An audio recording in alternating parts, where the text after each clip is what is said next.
Olá, bem-vindo a mais uma aula da Escola Plenitude.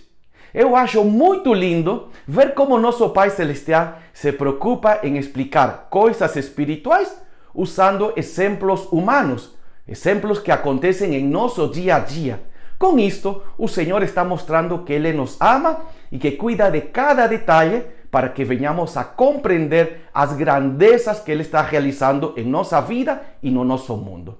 Entre as várias situações que Ele explica, quero ler um texto bíblico para que você veja esse cuidado do Senhor. Diz assim: agora, por causa do que Cristo fez, todos temos acesso ao Pai pelo mesmo Espírito.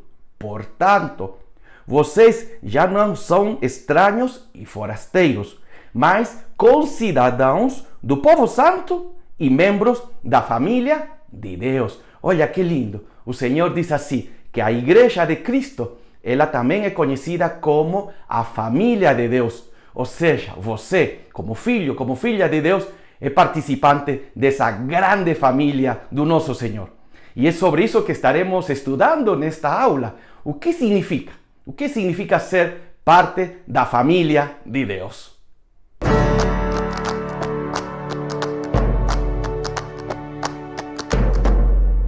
Com certeza, você conhece famílias que são muito unidas, famílias que se reúnem em todos os momentos, em todas as situações, não necessariamente quando tem matrimônio de alguém ou é aniversário de um familiar. Não, eles se reúnem quase todo final de semana e celebram, se alegram, têm relacionamentos muito profundos, se ajudam entre eles. Olha que lindo, ao ver isso, essa família assim unida se alegra. Sabe por que estou falando disto? Porque o Senhor deseja que todos nós, os filhos e filhas de Deus, venhamos a ter essa unidade como família de Deus e venhamos nos amar e ajudar. Olha, eu vou ler aqui um pequeno texto explicando o que se espera de uma família, falando de uma família humana. Diz assim: espera-se que o ambiente familiar seja um lugar de afeto, cuidado, segurança, conforto e bem-estar, proporcionando o respeito à dignidade de cada um de seus membros. Sim, isso se espera. Já o contrário que seria ver uma família brigando, uma família que não se fala, uma família que por qualquer questão se divide, aí até que fica triste. Ou seja, através desta explicação de uma família humana, eu quero te levar a compreender que o Senhor deseja que nós, filhos e filhas de Deus, venhamos a nos esforçar para que dentro da família de Deus venha sempre estar unida, venha a ter muito respeito um pelo outro, segurança, conforto. E essa é a ideia realmente um motivo pelo qual o Senhor está comparando a igreja como a família de Deus. Olha que lindo. Então, olhando para essa situação, agora quero ler um texto poderosíssimo, um texto que te vai levar a compreender por que o Pai Celestial te escolheu a ti e a mim para ser parte da família de Deus. Diz assim: vejam como é grande o amor que o Pai nos concedeu, que fôssemos chamados filhos de Deus, o que de fato somos. Olha, diz assim, que lindo, o Senhor nos concedeu essa graça, essa misericórdia de ser chamado filho de Deus. Talvez para nós é algo cotidiano, sim, eu sou filho, sou filha de Deus, mas vamos a procurar entender a riqueza desta expressão. Veja, a Bíblia diz que Jesus veio para morrer e ressuscitar e nos entregar vida eterna. Glória a Deus por isso. Até aí pode compreender que o propósito da morte e ressurreição de Jesus é nos livrar da condenação, do inferno. Perfeito. Mas aqui vem um detalhe lindo que este texto nos explicou. O Pai Celestial, além de nos entregar a vida eterna, Ele deseja que você se torne filho, filha de Deus. Olha, é algo a mais que nenhum de nós pediu, mas que sabemos que é poderoso. Com isto, olhando para essa ideia de filho de Deus, podemos chegar a uma conclusão, que o Pai Celestial se agrada de ter uma família. uma família, uma grande família. Ele se agrada que você seja participante da família de Deus. Ele se agrada que todos nós, os filhos e filhas de Deus que estamos espalhados pelo mundo, somos também participantes de uma única família. Então, olhando para essa situação da família de Deus, agora eu quero te dizer uma questão fundamental, uma questão poderosíssima. O que Deus espera dos seus filhos? O que o Senhor espera dessa família? Essa família de Deus, que é a igreja e que está aqui na terra. O que espera o Senhor? O que espera de você?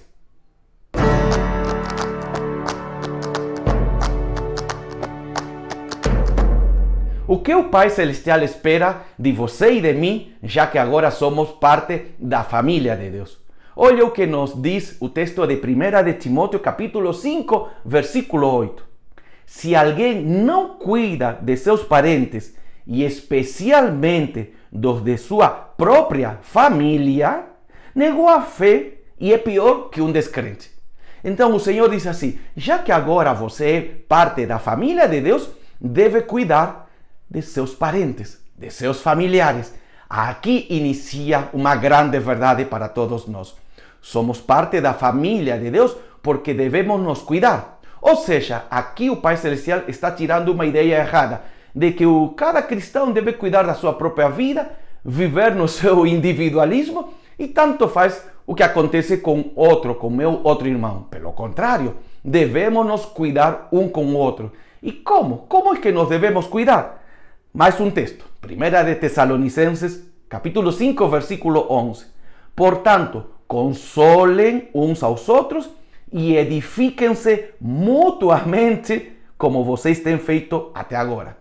Veja, aqui nos dá duas questões de como devemos nos cuidar. Uma diz assim, nos consolar, e outro, edifiquem, se ajudem um com o outro. O que quer dizer aqui o Pai Celestial? Aqui, na verdade, o Senhor está querendo tirar uma ideia errada. Vamos lá. Dentro de uma igreja, de uma comunidade local, pode ter um pastor, como é o meu caso. Eu sou pastor da IPI Rio Pequeno. E isso é muito bom, o Senhor deseja isso. Só que, aqui vem um detalhe, não é só função do pastor de consolar dos membros dessa igreja. Olha, é uma responsabilidade de todos os cristãos, já que somos parte da família de Deus. Do mesmo modo, diz assim, que devemos nos edificar com a palavra, também não é só a única função que corresponde ao pastor. O pastor também, ele como parte da família, consola, cuida, ele também edifica, ensina com a palavra do Senhor. Mas todos nós temos essa responsabilidade.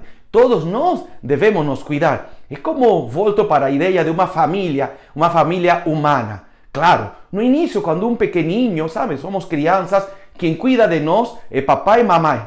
Mas logo, quando nos tornamos adultos, entre irmãos nos ajudamos. Muitas vezes um se ajuda financeiramente, se ajuda consolando a um irmão, aconselhando a meu irmão. Olha, que lindo isso é ver. É parte desse amor em família. Do mesmo modo, o Senhor diz assim, agora que você já é parte da família de Deus, deve estar sempre cuidando de teus outros irmãos, como os outros devem cuidar de você. Então, duas questões importantíssimas. Consolar e nos edificar com a palavra. Ao mesmo tempo, o Senhor já nos está dizendo algo aqui que devemos prevenir. Olha em 1 de Coríntios capítulo 12, versículo 25. Para que não haja divisão no corpo, ou seja, não haja divisão nessa família, Deus não quer que venhamos a brigar, a estar divididos. Diz assim, os membros dessa família cooperem com igual cuidado em favor uns dos outros. É aquilo que eu falei anteriormente. Devemos cooperar, cuidar um do outro. Por quê? Porque isso evitará divisão. Quando a igreja está dividida, quando uma família está dividida, não avança, não cresce. Do mesmo modo, quando a família de Deus está dividida, deixa de cumprir o plano que o Pai Celestial tem para essa comunidade. Aí então temos que ter esse cuidado. Como? Evitando a divisão. Como? Servindo, ajudando o outro. É o único modo pelo qual evitaremos briga, evitaremos divisão, evitaremos esse individualismo. É algo que já deve estar em nosso coração, em nossa mente, essa disposição de dizer, já que agora sou filho de Deus, e já que sou membro da família de Deus, devo cuidar da minha família, cada um entregando o que tem, através de seus dons, de seus talentos, das suas habilidades, de seus recursos, do seu tempo. É uma questão que deve ser assim uma prioridade em nossa vida, cuidar dos nossos irmãos. Tudo isto evitará que? A divisão. A divisão, e como consequência disso, deixaremos de ser luz deste mundo que precisa da Igreja de Cristo.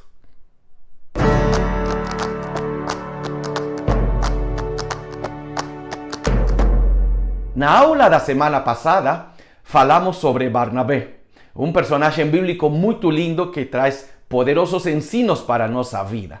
Hoje eu quero ler um pequeno texto que fala sobre Barnabé e Paulo. Para isto, quero lembrar de uma situação. A Bíblia nos narra que Paulo, ou também conhecido como Saulo, ele era um assassino. Ele tinha esse detalhe, esse cuidado de buscar os cristãos e matar. Olha que situação terrível. Como consequência disso, ele era conhecido entre muitos cristãos por essa violência que existia dentro dele. Até que um dia, Paulo se encontrou com o nosso Senhor Jesus e ele, pela graça divina, pela misericórdia do Senhor, foi liberto dessas ideias erradas e se tornou filho de Deus. E agora, como consequência de ser filho de Deus, ele é parte da família de Deus. E então ele foi procurar a outros cristãos. Só que ninguém acreditava. Como esse assassino agora diz que é cristão? Não tem como. E aí, olha o que nos vai dizer este texto. Ele foi procurar aos líderes em Jerusalém. Quando Paulo chegou a Jerusalém, tentou reunir-se aos discípulos, mas todos estavam com medo dele, claro, com certeza, não acreditando que fosse realmente um discípulo. Até aí, eu acho que você e eu também teríamos a mesma ideia. Assim, essa preocupação. Será que se converteu ou ele está fingindo para nos encontrar e nos matar? Ou seja, eles estavam com muito medo.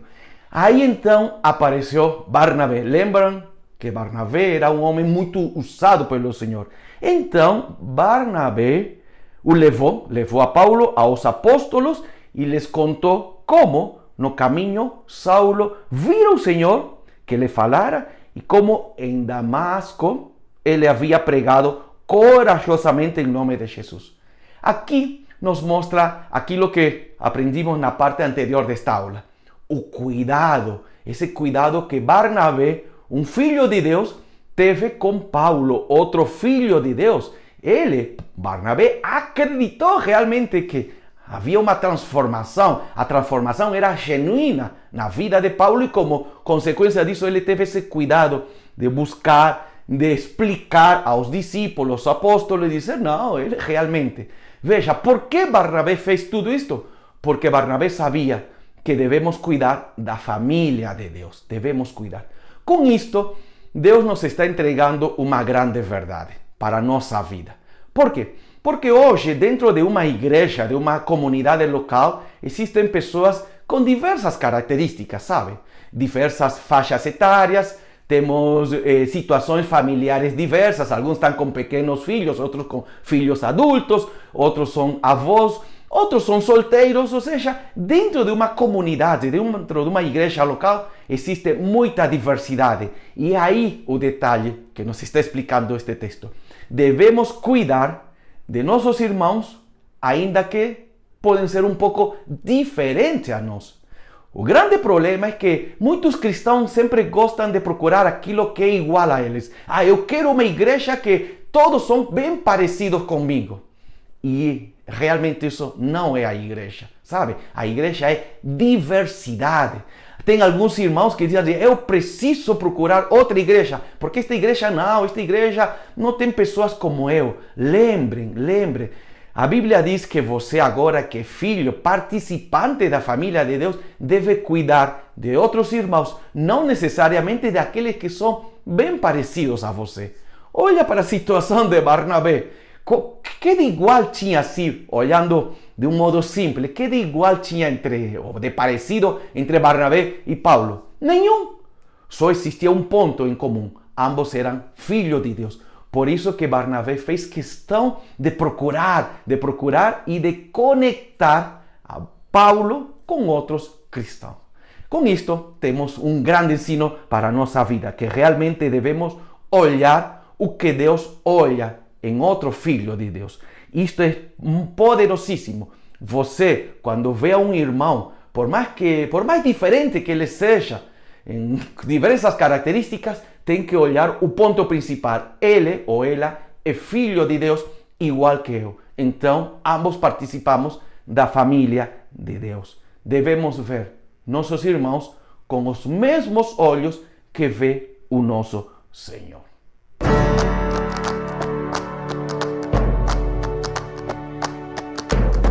Temos aprendido que toda pessoa que acredita que Jesus é o único Deus e o único Salvador, ele se torna filho ou filha de Deus. E como consequência disso, participa agora da família de Deus. E também temos aprendido que o Pai Celestial deseja que a sua família sempre esteja unida. Ele deseja uma igreja unida. E como conseguimos isso? Servindo um ao outro, cuidando entre nós, entre os irmãos. Lembre que esse cuidado não é só responsabilidade do pastor. Todos os filhos de Deus devemos nos cuidar, devemos nos amar.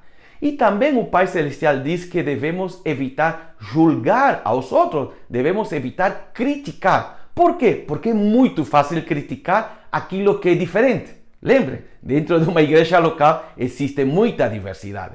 Por exemplo, chega uma nova família na nossa igreja e essa nova família é diferente à minha. A primeira coisa que vai fazer é começar a comparar e a criticar. Aí diz assim, olha, você viu os filhos dessa família? Pelo amor de Deus, que bagunceiro. Já os meus são diferentes. Ou também começa a dizer, olha, você viu o marido dessa mulher? Nossa, que terrível esse marido. Ah, o meu é diferente. Sabe, é bem fácil começar a criticar e a julgar. E a Bíblia diz que quando fazemos isso, nos tornamos pedra de tropeço. Ou seja, Deus nos vai cobrar por essa atitude de crítica. Por quê? Porque aí tem um princípio que nos deve guiar. Se essa família está chegando em nossa igreja, é porque o Pai Celestial enviou essa família até nós e Ele deseja que venhamos a cuidar. Claro, devemos começar a respeitar as diferenças e ajudar que essa pessoa venha cada dia, ou essa família neste caso, venha cada dia mais e mais conhecer a Jesus, a sua palavra e viver os planos. Como consequência disso, todos os participantes dessa igreja local, dessa família, vamos a cumprir o propósito do Senhor para esse bairro, para essa comunidade. Então, todos nós somos importantes. Todos nós, cada um com suas características, com seus recursos, com as suas habilidades, com diversas, como eu falo, detalhes que temos. Mas o importante é olhar ao outro irmão com os mesmos olhos que o Senhor vê, como um filho amado que participa da família dele. Que lindo! Então, lembremos deste detalhe, porque igreja é isso. Igreja é diversidade que está unida em um único propósito, de servir a Deus, ao nosso Senhor, como igreja que ilumina este mundo. Vamos orar e agradecer. Muito obrigado, Senhor, porque nos tiraste da morte eterna, mas também nos tornaste, Senhor, através do teu amor, filhos e filhas de Deus. E agora somos participantes da tua família, junto com outras pessoas, com outros irmãos. E devemos nos respeitar uns aos outros. Devemos nos ajudar, devemos nos cuidar. Temos aprendido isso. Pai, coloca o teu amor em nossa mente, em nossas decisões. E também, Pai, tira todo tipo de bloqueio, todo tipo de crítica que infelizmente está levando à divisão.